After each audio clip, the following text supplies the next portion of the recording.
Hello, everybody. Thank you for joining us today. Really appreciate it. We've got a great guest speaker who's going to be doing the webinar and training. So we just want to get started right away to leave enough time for questions. I'm going to start with the intro and we will get going. I'd like to welcome everybody to the second installment of our four-part webinar series, The Science Behind Lighting's Impact on Health and Wellness. WAC Group is sponsoring these educational webinars, which were created in partnership with the Mount Sinai Light and Health Research Center. It's also called the LHRC. So the LHRC brings together a highly skilled group of researchers, educators, and designers who are passionate about what light can do to improve the lives of people and sustain a healthy planet. They collaborate with a diverse array of partners from industry, government, academia, and other communities to conduct groundbreaking interdisciplinary research. And research and science and facts to me are the key words with these webinars. We will be posting the registration links for the remaining upcoming webinars, so September and October, as well as the recorded versions of our first one on June 11th and today's at the end of this presentation. So we'll pop it up and you'll be able to grab the link if you want to go ahead and register or view these. Mark will also be taking questions at that time. So I'd like to introduce to you our esteemed educator for today's session, Mark Rea. Mark's an amazing man. He's a professor at the Light and Health Research Center, the LHRC, at the Icahn School of Medicine at Mount Sinai. He's an expert in human vision, lighting engineering, human factors, photobiology, psychology, and light and health. He's the author of more than 100 scientific and technical articles related to vision, lighting, engineering, and human factors, and was the editor-in-chief of the 8th and 9th editions of the IES Lighting Handbook. His current research projects include the study of the effects of light on circadian disruption, the use of ultraviolet light for disinfection and to fight plant pathogens, and the development of bias-free pulse oximetry technology. Dr. A has conducted groundbreaking research in the areas of human visual performance, visual efficacy at nighttime light levels, and light and human health. And I'll speak personally, he's a great guy with a great sense of humor. So he's smart, he's got all that, and a great sense of humor too. So Mark, thank you for being here. We're honored to have you. Please take it away and teach us all the things we need to know about the foundation for light and health. Well, that's an ambitious task. I'm not sure I can do everything, but I'll do my best to at least introduce you to a concept. I want to concentrate on how you go beyond lighting as a commodity business. That's really what I'm trying to get across today. So, as Patrick mentioned, I've been editor-in-chief of 2 editions of the handbook, so I'm pretty familiar with lighting recommendations in general, and many in particular. And what I hope is that you can use this book as an entry, but that there is more to be learned, and in particular to add value to your business and benefits to your customers. So I'm going to touch on a few things that I consider to be limitations in our current lighting recommendations. One is we have an obsession with horizontal luminance, forgetting that we're what I call a vertical species. We're looking straight ahead, generally speaking, but I will venture to say that every recommendation has horizontal luminance as the recommendation, and I think that limits our ability to deliver benefits to customers. The definition of light itself does not include perceived brightness. How bright is this room? How bright is the parking lot? That is not even mentioned in our current recommendations. The definition of light in terms of circadian effective light is also not really dealt with in a serious way, and yet it makes such a profound difference on the health and well-being of office workers and submariners and everybody else, and it seems to me that lighting ought to be the whole idea of circadian effective light should be part of our golf swing. It's important and seems to be undervalued with regard to the specifiers. Traditional issues of color rendering index, which if you look at the marketing materials, people will give you a CRI, and that's a very limited view of what color rendering does. And then what do we call white? Most people would think of CCT as defining 2700, 5000, whatever that is. And what I hope to show you is there are limitations to those particular ones. There are many more, but I thought these would be ones that you'd find interesting. So what I call the basic problem is everything driven in lighting seems to be driven by horizontal illuminance. And I think you're all familiar with the idea that you can get a light meter, put it on a table, and you can say whether you have 300 lux or whatever it happens to be. The reason that it's that way goes back historically on how you can calculate horizontal luminance by hand. Yet we've moved past that, but yet we still are stuck with horizontal luminance because of the history of the way people used to calculate horizontal luminance before there were calculators. Those are the slide rule days. Now, I want to make the point that it comes from the fact that we're a vertical species. This is important when you begin to think about delivering value to your customer. It doesn't really matter generally what's on a horizontal surface. We don't do this much anymore as a society. We do a lot more of this. And so now lighting has to be thought of not what's going to be on that worker's wrist, but what's in front of him, both on the screen and beyond. But here's state of the art. This is what you do. You say, well, how much light do I need in this space? This is the table you go to, or people will go to, even regulators, to be able to say, all right, I've met the specification. In other words, this is what everybody does. So this reduces lighting to a commodity business. Everybody can deliver 300 lux or whatever is required by this without much effort. And if you do, these are the kind of spaces you end up working in. They all meet the requirement, horizontal luminance, and without any consideration whatsoever about what the visual environment is about. This is what you get if you ignore that. If you begin to think about what people actually do, it turns out that horizontal luminance turns out to be a relatively small part of that. And yet most of what we talk about in regulations and specifications are in terms of horizontal luminance.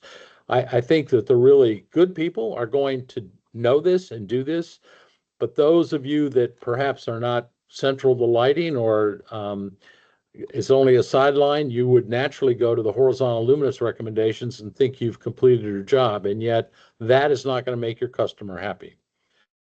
And this is the kind of thing which has nothing to do with horizontal luminance. This is all about the visual impression you create.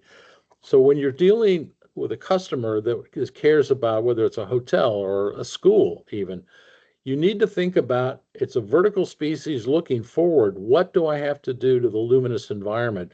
And I don't mean just lighting, but the textures, the colors, everything else is there. It's all about the vertical surfaces that really become important. And I think we have to wean ourselves off of the notion that we can look up at the handbook and decide what horizontal illuminance is all about.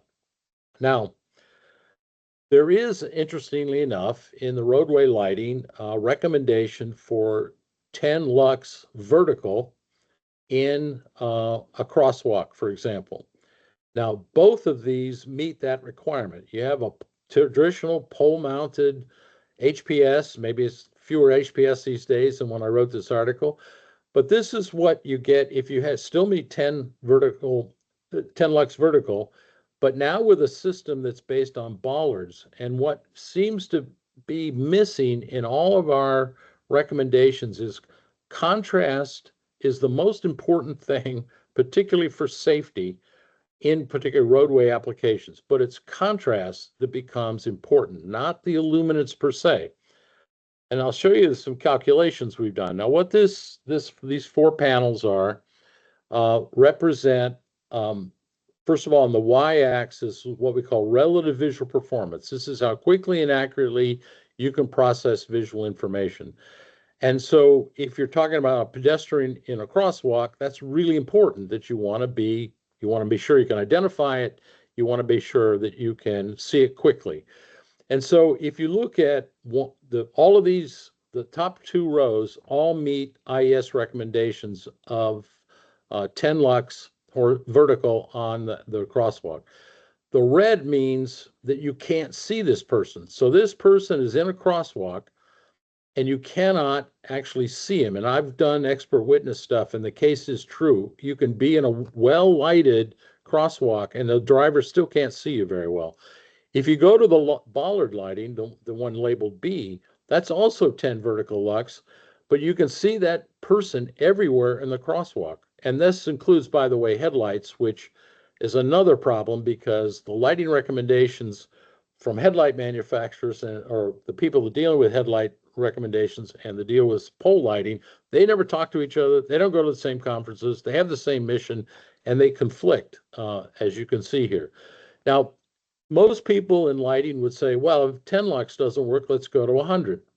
So the C is the one, if you now have 10 times the amount of light from a pole mounted fixture, it's now 100 lux at a vertical surface, you still see spots that you can't see the pedestrian.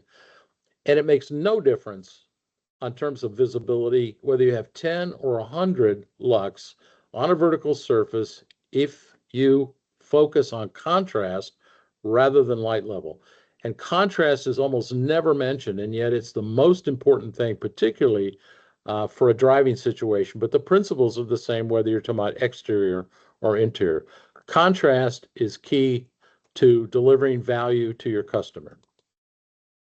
Now, another basic problem is what's called V lambda, or the visual luminous efficiency function. If you go to the web or whatever, they'll say this is the spectral weighting function for human vision. That's not true.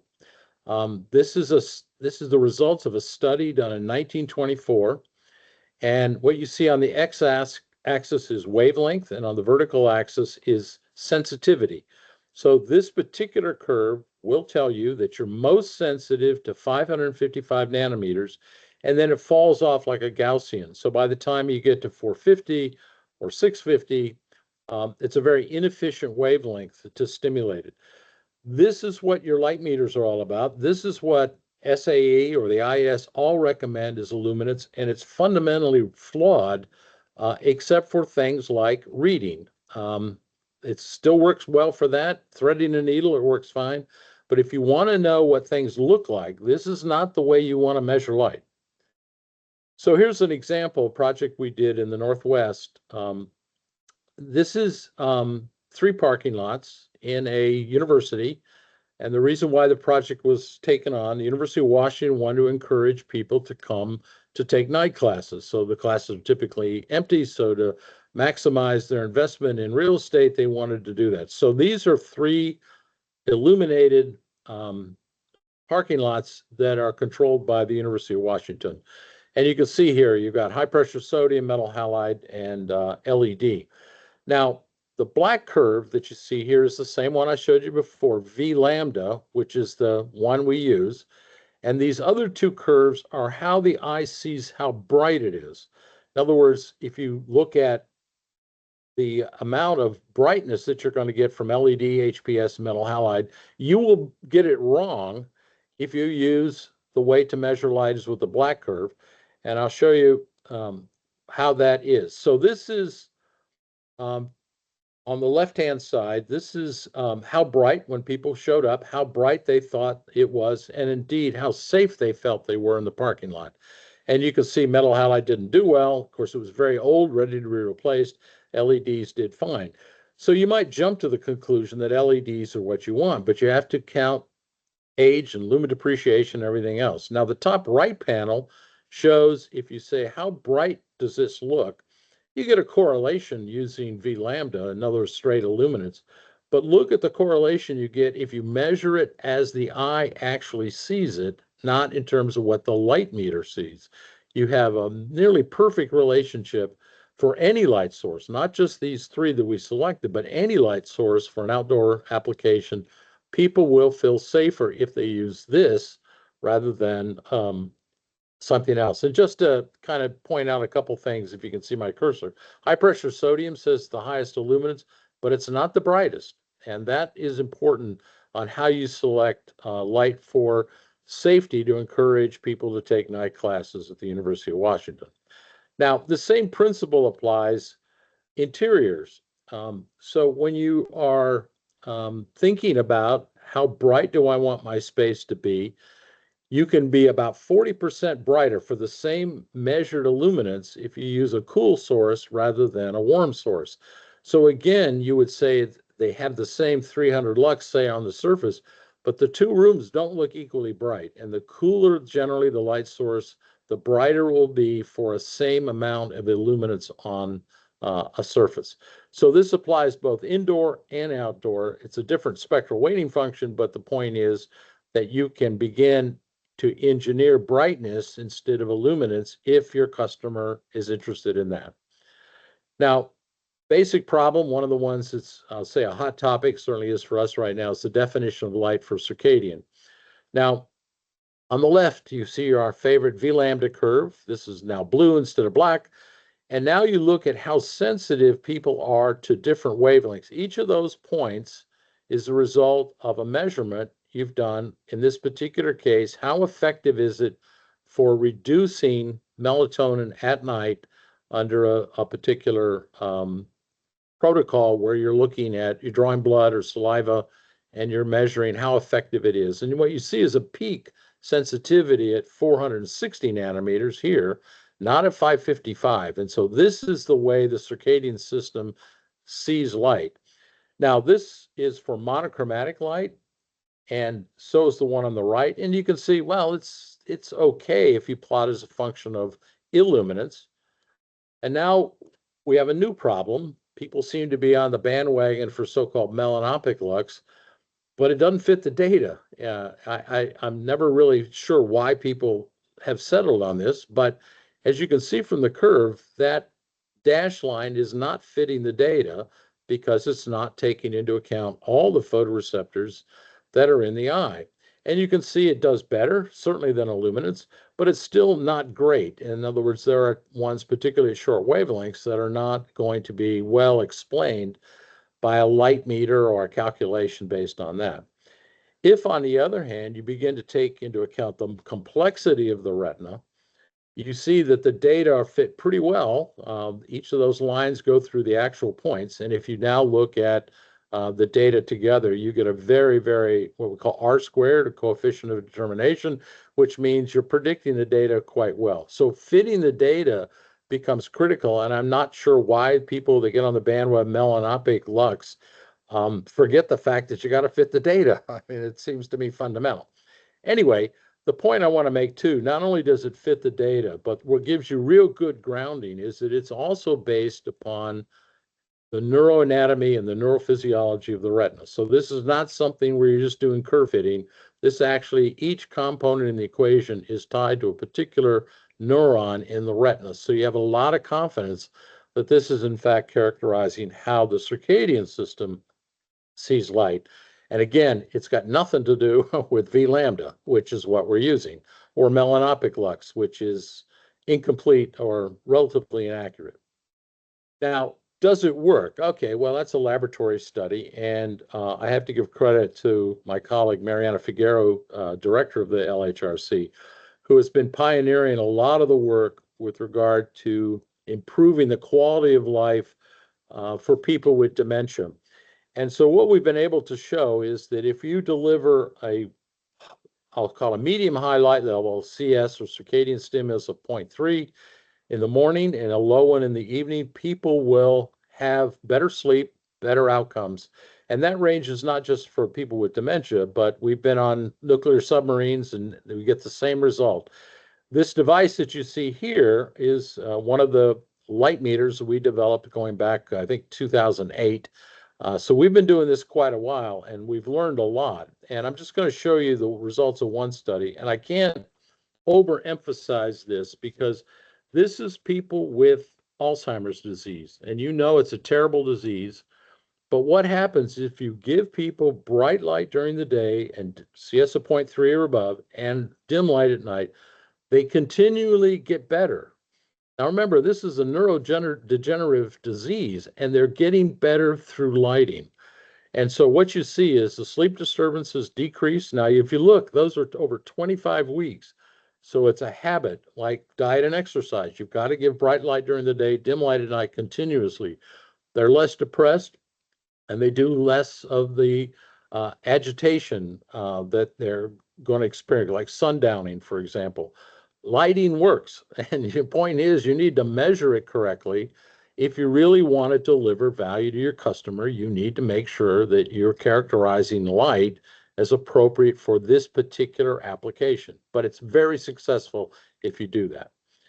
Now, I want to shift to color rendering, and I hope you're impressed by these two graphs published by our colleagues back in 2002.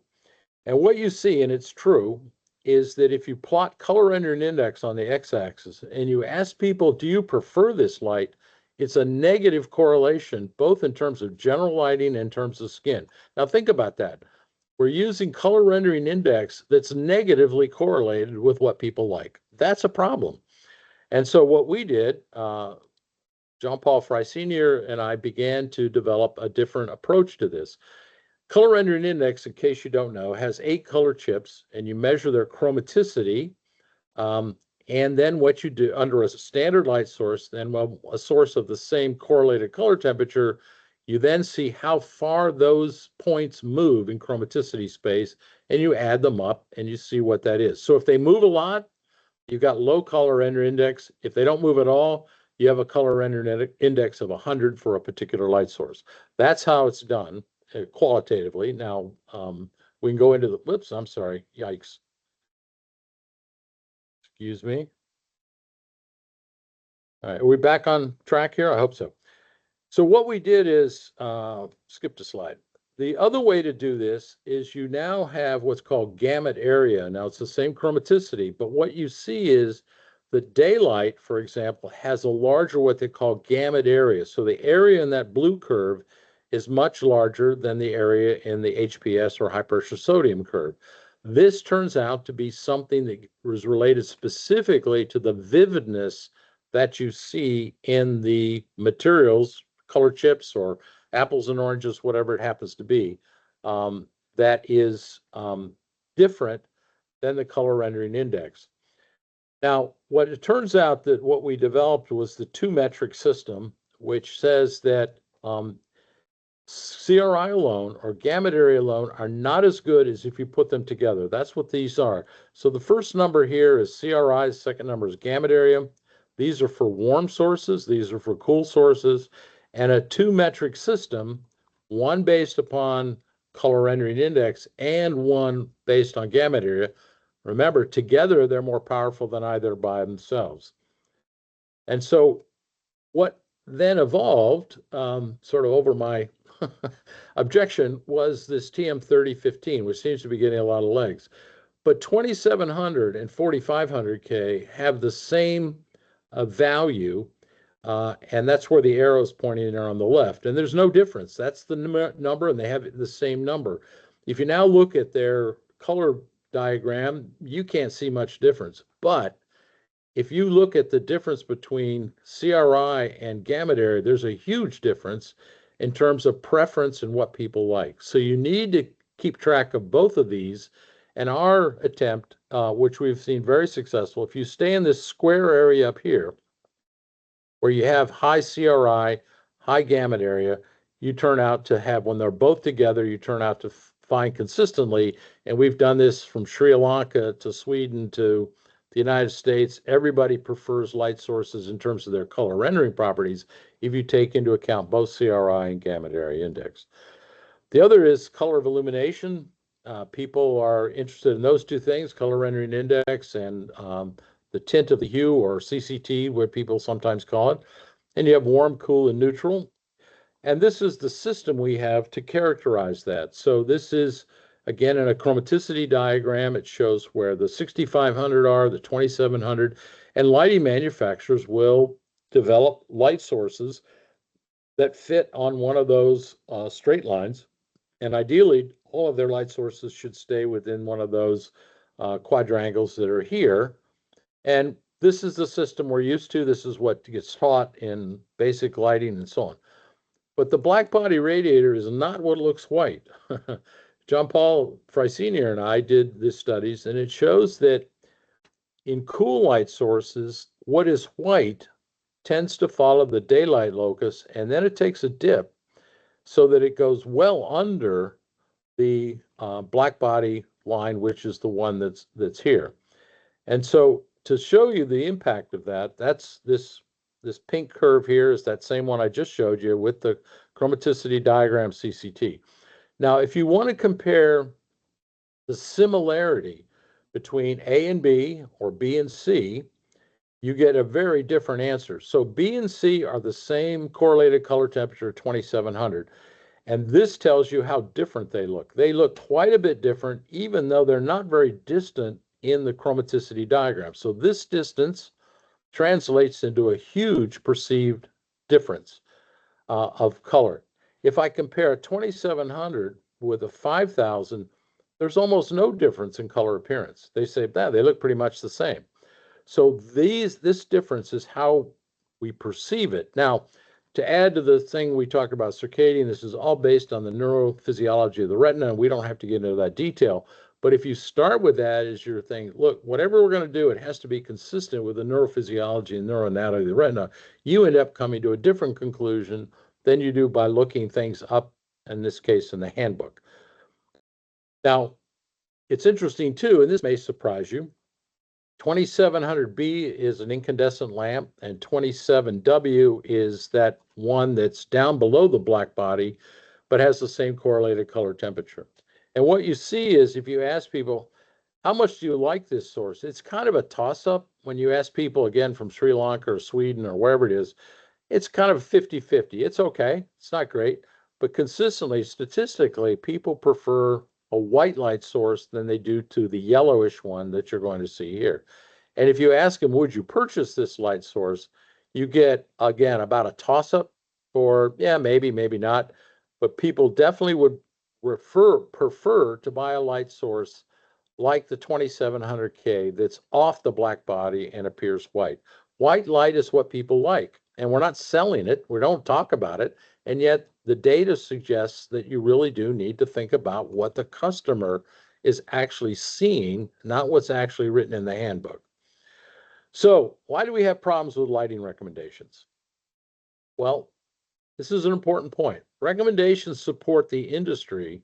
They do not support the customer. So we create standards to make it better for the industry to do their job, not have people with different sockets for incandescent lamps and so on. So they're making things to sell products and skills, but the research does not directly impact on the industry directly, and it does therefore not directly affect the recommendations that we refer to.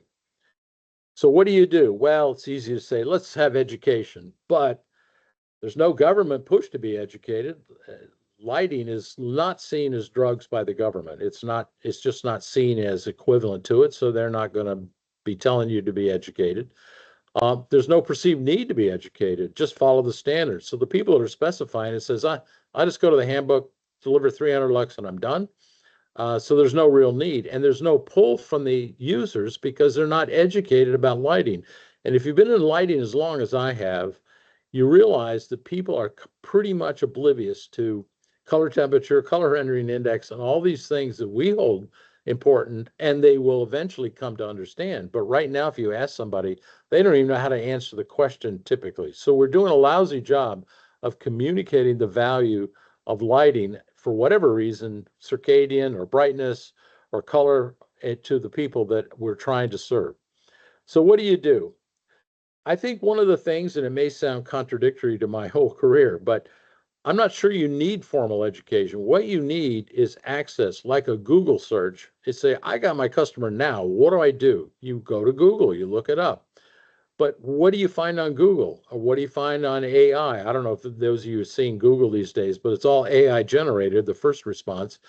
But it's not always perfect. And it will give you answers. We've seen that from the government, the health-related, the so-called MAHA report was generated by AI and got a lot of it wrong, including some of the stuff that we do ourselves. So you get something, but is it true? I think you still need to have that relationship with people that you trust, your physician, your professor, whatever it happens to be, the people that you trust. Those relationships are going to be critical if you're really going to deliver value. You get approximately right by following the handbook or Google, but it's still not the best that you can do. So the key concept is when you need it, you don't know you need it, but tomorrow you may have a customer, and where do you go? That's the real question that I think you need to wrestle with yourself. Where do I go to get information that's going to help me deliver a benefit to my customer. So this is an afterthought. It's not part of the presentation, but I thought it might be interesting because there's so much hype now about artificial intelligence. And what I want you to think about is 4 domains. There's data, information, knowledge, and wisdom.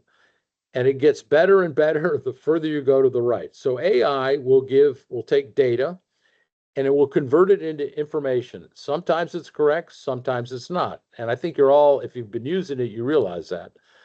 But today we're confronted with information overload. We need to sort through it all.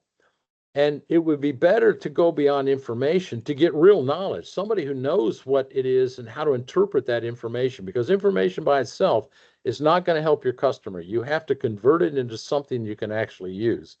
And I think this is an important reminder from Mark Twain. It ain't what you don't know that gets you into trouble. It's what you know for sure, read IES Handbook, that just ain't so. So think in those terms. It doesn't mean it's always wrong, and I don't mean to imply that. I'm just saying it's not complete in the knowledge. And then I think wisdom comes from experience.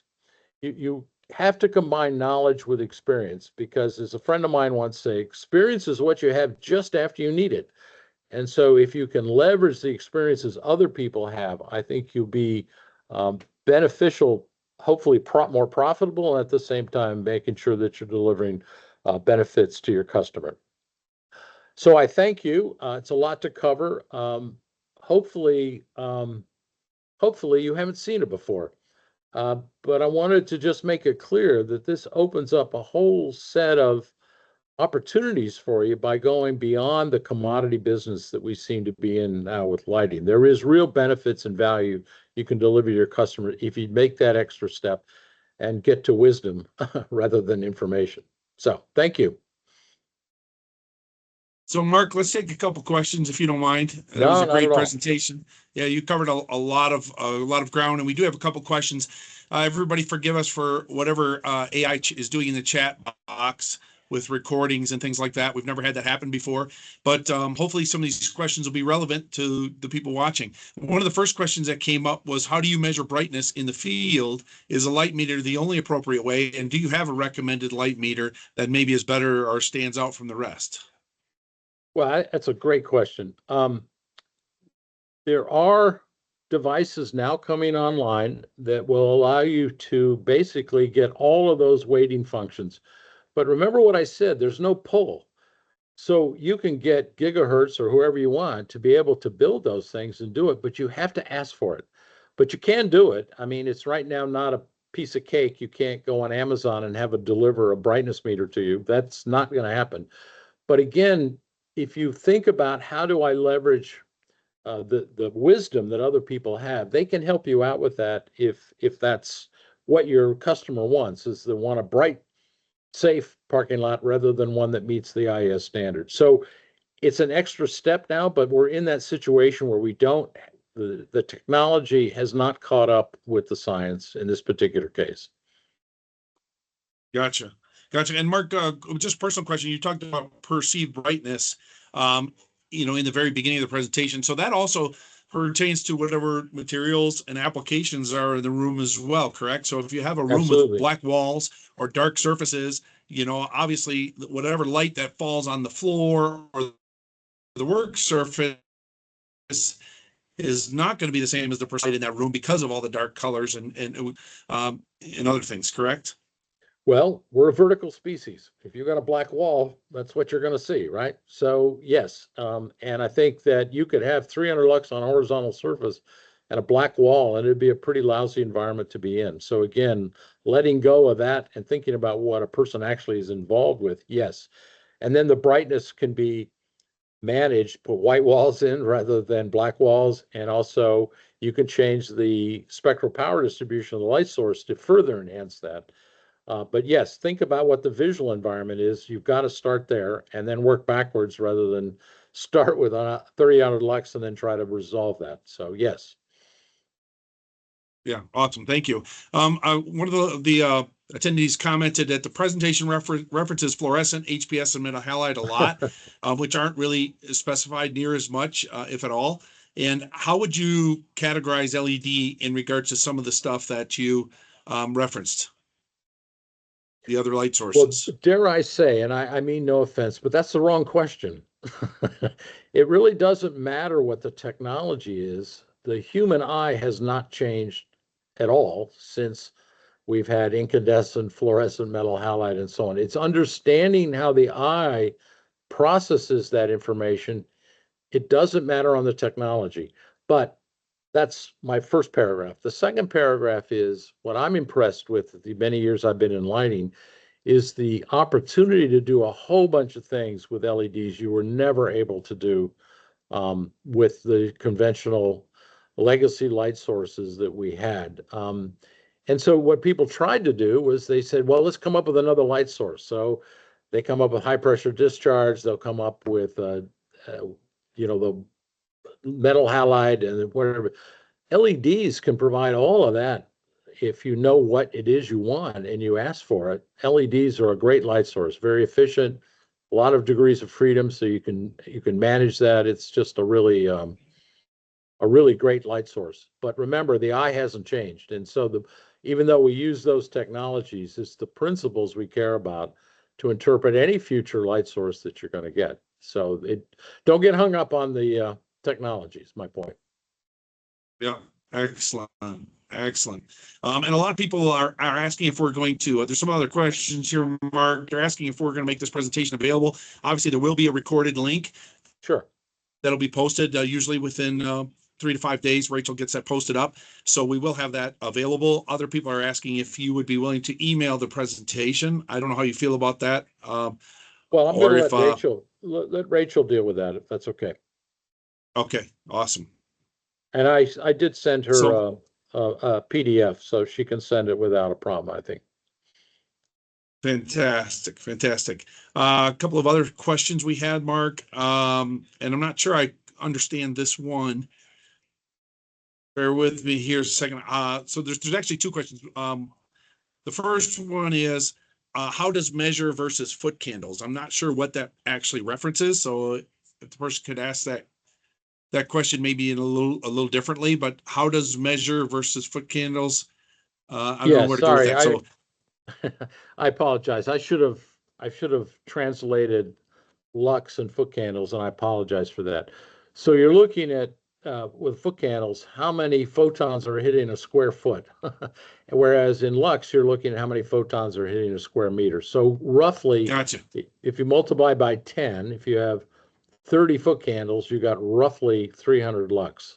But it's all about illuminance, the flux density per area, or flux density in an area. And one is imperial and the other is metric. Awesome. Sorry about awesome. that. We'll take a few more questions. That's on me. I should have been more sensitive to that. I'm sorry. No, you're good. You're good, buddy. So a couple of other questions, and they're starting to pour in now. So this is great, Mark. How can we use this concept in garden and park areas? Well, I would say, I hate to beat a dead horse, but you're a vertical species. Forget a horizontal luminance. That's my first answer. But remember what it is you want to see, and the contrast between the azaleas and the conifers behind it is what's key. You have to think in terms of contrast. If you want to feature the azaleas, that's where you got to put your light, and you got to make the conifers dimmer. That's a high contrast feature that you're going to do. If you're thinking about design, you have to constantly think about contrast and how does what I want to see compared to the things behind it. What do I want to draw your attention to? Just making uniform lighting in a garden is not particularly good. You want to make sure that people are seeing what you want them to see and what you want to emphasize, whether it's the walkway or it's the azaleas. That really becomes the design consideration. And I think that's your first order. Now you can get better at it if you then think about terms of, I'll call it correlated color temperature, but that's a second order effect. That's not nearly as important as enhancing the contrast of what you actually want people to see or not fall or whatever it is that you feel is the design objectives. So these are things you can add on to it, but they're not going to be as important as contrast. Yeah, so in terms to contrast, Mark, to your point, if you light the path, people will naturally follow the path. That's what they Yep, can see. So next to the path may be dark, but if the path is illuminated, then they'll just, I think, human nature will follow the illuminated correct, area. So correct. um, awesome. A few more questions. Aren't the colors of RGBW all visually perceived differently? Isn't this why the lumens for each color are different? Some designers complain because one color may be less than the other, but they don't need to be. That's a question? Do they need to be? Um, I'm not sure I understand the question, so if I miss it, please ask it again. But you, the eye doesn't work like the ear. The ear is like a tuning fork, and so you have different frequencies and different hairs in the cochlea that respond, they resonate to different frequencies.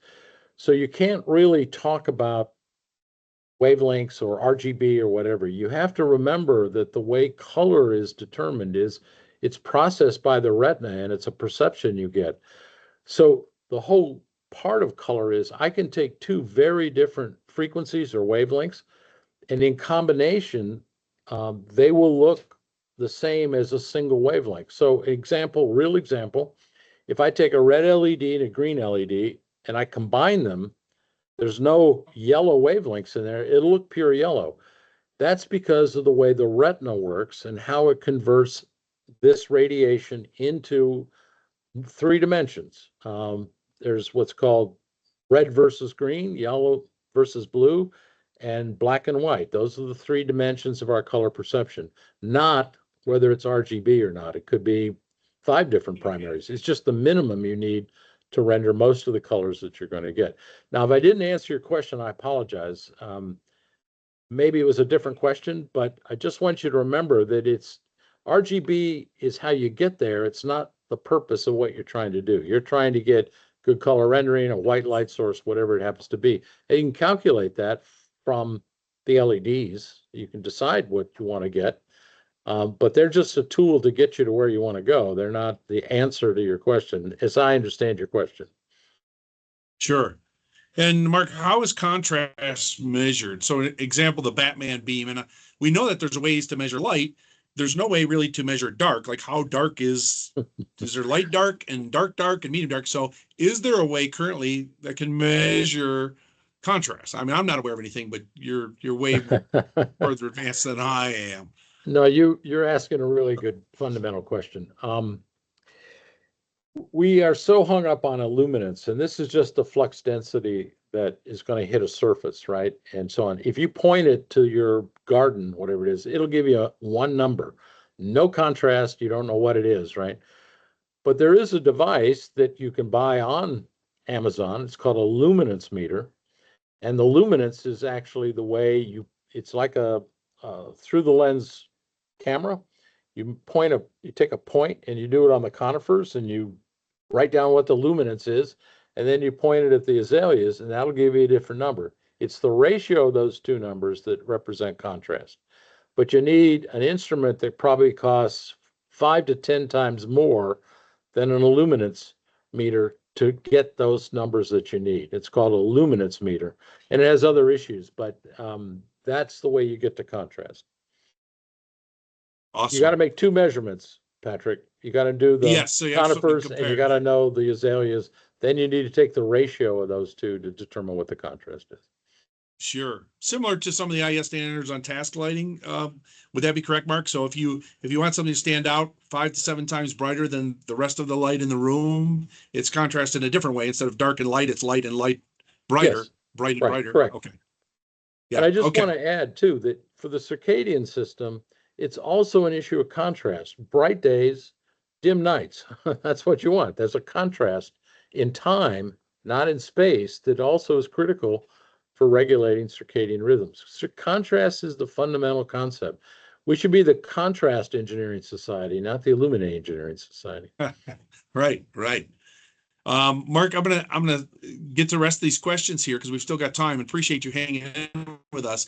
But people are asking if there's a way to contact you, if you take email questions, or if there's somewhere you send people to get answers. Would you be willing to Um, share that? yeah, sure. I should have put my email address on there. I can verbalize it if you want, and I'm sure Rachel can send it. It's Mark, M-A-R-K .Ray, R-E-A, at Mount Sinai, lowercase, .org. So if you email me, I'll do my best to answer your questions in a timely manner. And Mark, we've got that on the recorded version that'll be out, and then maybe Rachel could drop it in the chat for everybody too, so they could see it. So yeah, we'll grab a couple more of these, questions. So, do you think that it's PUNTUAL? It's like punctual, but punctual lighting will be the future to introduce this concept, human-centric lighting? I'm sorry, I don't know what that means. PUNTUAL lighting. Do you think that the PUNTUAL lighting will be the future to introduce this concept, human-centric lighting? I'm not sure what that question is either, so I didn't know if it meant something to you or not. Okay, no, but no send problem. me an email and I'll do my best to figure it out. So. Okay. This is a good one. I think a good observation. It sounds like cooler light temperature is more desirable per the data. How do you balance the warmth desirable for a comfortable feel and the cool light for security? Another really great question. I mentioned color rendering, and we've done different populations around the world. And so what I would say is the biggest contrast, if you get people from Sri Lanka, they like vivid colors. So they want a high gamut area index. That's what they really care about, is saturation, deep blues, reds, and so on. If you go to Stockholm, you do that, it's a disaster. Is that they want warm colors, and that's all they want. It becomes actually a cultural value almost, candlelight, soft light during the night, and so on. And that you have to also pay attention to, and I didn't touch on it in this talk, but color is a preference culturally. I don't think there's a genetic component to that. I think that it's what you grow up with, what you see. I believe, I haven't experienced personally, but in Japan, they use cool light sources in their home, and that's what they want, and that's what they expect. So it's a cultural difference, and you have to, if you're a lighting person, you have to be sensitive to what those cultural differences are. We didn't see any difference between New York and Seattle, but there might be, but those differences are small. But it's remarkable how the Swedes just do not want vivid colors. They want a warm, low light level in the home, and it becomes almost a cultural agreement on how they should light things. Very different than places like Sri Lanka, for example. Sure. Would you think, is it a valid point, Mark, to say that tunable white could potentially achieve some of that, where you can have brighter days, and if you want that desirable warmth, you could go to a warmer feel in the space by having that ability? Yes, and again, I come back to the contrast. If you change from 6,500 to 2,700, say, you can be twice as effective on the circadian system with 6,500. But put that in context. If I move 30% closer to the light source, I've completely overwhelmed any difference of spectrum. So light level, that contrast, you need, say, 10 to 1, not 2 to 1, to get the right contrast between day and night that is there. It works, but it's a relatively small effect compared to light level or duration. I just want to make it clear too. It isn't 5 minutes in sunshine to get you to circadian system. You got to be there for an hour or two, so the system knows that you really mean it when you say this is daylight or this is daytime, right? So that contrast, and it's really a dose, it's the amount times time that becomes critical. And it's that contrast between amount and duration in the daytime versus amount and duration in the night. Spectrum matters, but it's relatively small. Sure. This is another great question, I think. Do you recommend incandescent over LED for a residential system where the homeowner is concerned with micro flicker and the reported negative effects? They also value circadian benefits, but the cost of the digital solution was tough to swallow. So, I don't want to speak for you. Please answer the question, but I think that the intensity and the duration is going to be more important than whether it's an incandescent or an LED light source. Would that be accurate? Yes, although there are these collateral effects with technologies.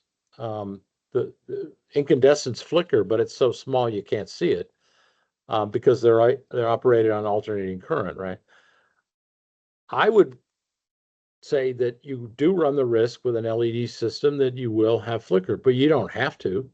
If they do something, a technological solution, there's no reason why LED should flicker either. It's just a matter of cheap. It's cheaper to do it one way than the other, but there's nothing inherent in an LED that make it flicker more than an incandescent. But that's the way we build them and that's the way we sell them. And if I could just take a tangent for a minute, it's the same thing with headlights on cars. They're all bluish white. Why? Nobody knows. You can have a warmish white headlight, but they don't sell apparently. And so there's a conspiracy out there to give us high glare, cool headlights by the manufacturers. I don't know why, but that's something that doesn't have to take place, and LEDs do not have to flicker. Yeah, that's great. I think you're right. The quality of the oats, you can have the oats before they go into the horse, or you can have the oats after they've been through the horse. And there's a big difference in the quality you get. So I would agree with that statement. So let's see. I think we've got a couple of more here. If incandescent individuals receive no sunlight nor view to the outside, do you recommend the ability for the incarcerated, the ability to go outside to receive natural light, or can this be solved with electric light in combination with view windows? So people who are bound indoors, do we have to force them to go outdoors, or is there a way to capture that same effect through a window or through electric light? Well, the first thing we have to agree on is what is the outcome we're measuring? Is it sleep? Is it how much you eat? Whatever it is, you have to decide on what's the important measurement that you're going to do. If they're in prison, you better figure out if it's causing trouble or whatever it is that is there. You first of all have to decide that. Then it's a hypothesis. Is it the view? Is it the change in lighting? Is it how bright it is, and so on? I don't think anybody has a valid answer to that question, and it may differ on whether you're going to eat more or less or whether you're going to sleep more or less. So you have to be very clear on the chain of events that get to where you're really interested as a measurement. So I can imagine, I'm not sure this is true, but disruption in the prison could be the most important thing for the warden. And if that's the measurement you want to make, then it's definitely worth doing an experiment to see if the kinds of questions that you're asking make a difference on that particular outcome. And it may reduce violence, but it may mean you're sleeping too much or you're eating too much or who knows what that is. But those are experiments that you need to do, and as to my knowledge have not been done. So I can't answer the question definitively. Sure. Appreciate that. Here's another question, and we've still got a few more. Mark, appreciate you hanging in there with us. A common issue with LED seems to be the visual noise created by the ability to perceive the red, green, and blue light, particularly when viewing the light peripherally. Is there any way to minimize that impact? Well, again, I apologize if I don't understand the question. I don't. I'll take a stab at it, and I may miss. You can't tell what the components of a white light source are. There's no way to look at it and figure it out unless there's a problem. But they blend, and again, your perception is the combination of those different light sources to give you a perception. Now, I don't know what the situation would be, or somehow in the periphery I see blue, but I don't know how to answer the question because I don't think that's in my experience. Okay, no problem. We'll ask that attendee to maybe send that question to you directly. Yeah, that's fine. I'm happy a little more clear. I want to understand. I just don't. I'm sorry. Sure. Appreciate it. And by the way, Rachel did drop Mark's email in the chat. It is mark.ray@mountsinai.org. So it is in the chat. An attendee is asking a question. Well, this is what I was meaning by an RGBW fixture that has different lumens amount for each RGB. The designer asked why, and I was told we physically perceive colors differently, so one might not need to be as bright as the other to get the same effect. And they've got a chart here, Mark. I don't know if you can see it in the questions or not. Maybe this is one that might be best sent to you directly. Sure. In the effort of everybody can't see that. So let's take a few more here and maybe we come back to that. I think the auto people did not check. It should be changed. The flicker has to do with dimmer type, BLV 0 to 10, etc. So that was just a comment by someone.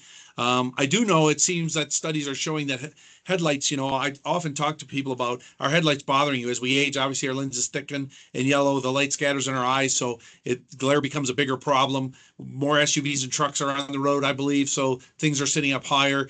And then the way they measure headlights, if I remember correctly, is they're kind of blocking out the center point and then brightening around the outside to make them appear brighter, but get around the current headlight standards. That may or may not be true. You might be able to clarify. And then the other thing I'll say, which complements contrast, is the cooler and whiter, the more we perceive them as brighter. So our perception of cooler headlights seems to be that they're brighter. And I know some of the luxury SUVs or luxury car companies are saying their headlights are better. You can see farther and see brighter, but it's because they could be skirting the standards. Is that correct?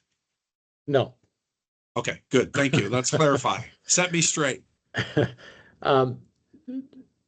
Headlights come off the assembly line and they have to have checks on a number of points. I don't remember exactly, but let's say over 20 points that it has to meet. Now, there's some that are minimum and there's some that are maximum. The ones that are maximum are the ones that can cause glare.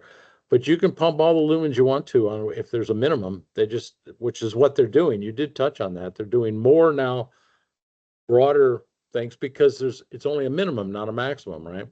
So it does look brighter because there's more lumens out there, and it's bluish white. And if you look at the one graph I had, you get about 40% bump in apparent brightness if you go with a cool light source than a warm light. My only point was I can hypothesize why they do it, but I don't know for fact what they're doing. But no, they're not violating the SAE standards. They're not doing that. Now, there's another reasons, and John Bullough and I have written a number of papers on that. And if you're really interested in headlight glare, send me an email and I'll send you some of the papers that John and I have done on that. And hopefully I'll answer all your questions about headlight glare. So perfect. I can't cover it all take right a now. couple more? Yeah, no sure. worries. I got another 5 minutes. Sure. Awesome.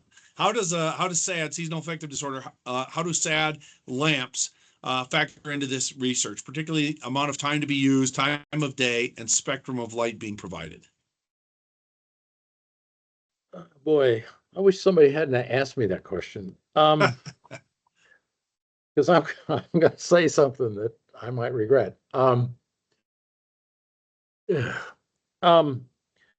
They work. How's that?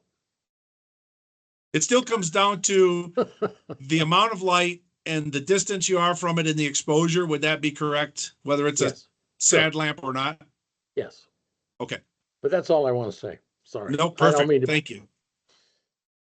Nope, we're going to let you off the hook on that one. Is it best for schools to be at half day higher blue, then start turning to warm in the afternoon? That's an interesting question. I don't know if are schools turning to warm temperatures in the afternoon currently? I'm unaware of that. I mean, I understand the principle that he's asking. I just don't know if any schools have implemented that or not. I don't know. I don't know if that's true or not. But I understand the principle the question is based on, and that is you want high circadian activation or stimulation in the morning, and you should tail it off in the evening, get ready for an evening dimmer situation. So I understand that. But remember, you're really not doing a lot by changing the color temperature. It's the light level that matters, not the color temperature. You got a very small effect. So I would say, in my opinion, if you did that, you'd probably be wasting your money because you're not going to make much difference doing it that way. You got to get bright light, and I mean the contrast of 10 to 1 is what you need between daytime and evening. That's what's critical more than color temperature. So. Sure. So it's in the right direction, but it's just not much of an effect. Yeah, and I don't think that point can be overemphasized enough, Mark.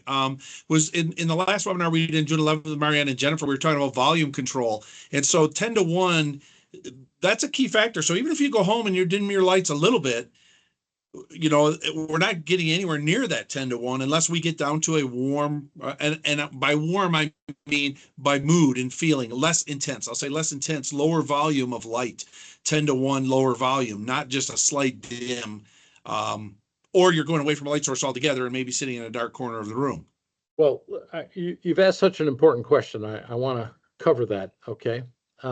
We've done surveys of homes, and if you have your general illumination, and I'll say with a warm light source, you rarely exceed the threshold for circadian activation. So probably what you've been doing for the last 30 years is probably okay. It's not going to be a problem. The problem comes when you have these self-luminous pads that you're looking at your iPad 2 hours before you go to sleep. That is a problem, okay, and it will delay your sleep. It can cause the circadian system to be shifted from where you want it to be. The biggest issue is we're not getting bright days. If you do the same surveys that we're doing for residences that we're doing in homes, all buildings are underlighted unless you're looking out a window. Most buildings are just not designed. They're designed for good visibility, but they're not designed for the circadian system. So it's the other end, Patrick, you got to worry about. Not so much the home, except don't look at your iPad, but it's the bright days that we're suffering from. And you know, we wanted to save energy, and we just didn't want to do that. And that's a good objective. But that's why we've been trying to get it down to a bare minimum. Doesn't have to be all day. Seems like 2 hours in the morning of that ratio between evening and is what's critical to be effective. It doesn't mean it's bad if you go outdoors all day. If you're a construction worker, you're probably sleeping okay. But it's the bright days that seem to be our problem, not the dim evenings, except for the self-luminous displays. Sure. Well, that's awesome. So, Mark, I can't thank you know, for being here, and I'm going to sign off with our last comment, which was from and I'm going to butcher this name, and I apologize, QINXWING Wang, Zhan Wang, the class of 92 LRC. I'm glad to see you again. You look great. Enjoyed your lecture. So you've got fans, Mark, dating back 30 years or so, and we can't thank you enough for being here, illuminating all of us, sharing your knowledge. And again, this will be recorded. There'll be upcoming webinars with other PhDs from the LHRC coming up in September and October. And again, Mark, thank you so much. Thank you. Greatly appreciate it. It was a pleasure. All right. Thank you, Have everybody. A great day, Mark. Thank you.